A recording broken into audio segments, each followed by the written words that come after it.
Narito na ang PTV Balita ngayon.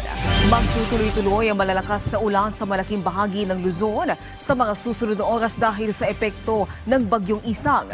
Sa report ng Pag-asa, nakataas ang orange rainfall warning sa lalawigan ng La Union, Benguet, Quirino, Nueva Vizcaya, Aurora, Zambales at Bataan.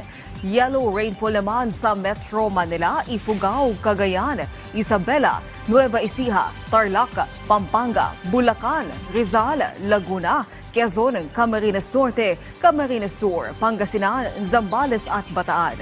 Dahil dito, mataas pa rin ang tsansa ng pagbaha, lalong-lalo na sa mga mababang lugar. Sa report ng Pag-asa, naglandfall sa bahagi ng Kasiguran Aurora ang bagyong Isang. Posible naman itong lumakas sa tropical storm category bukas ng umaga habang kumikilos pa kanluran ng Northern Luzon. Ipinatupad na ang preemptive evacuation sa ilang barangay sa Ginobatan, Albay bilang pag-iingat sa malakas na ulan na dala ng bagyong Isang. Sa report ni Albay Governor Noel Rosal, kabilang sa mga inilikas ay mula sa Purok 4, 5, 6, 8 ng Barangay Masarawag.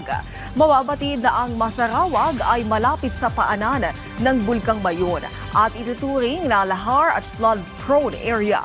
Sa ngayon, nananatili sa Ginobatan Community College at Mauraro High School ang inilikas sa pamilya.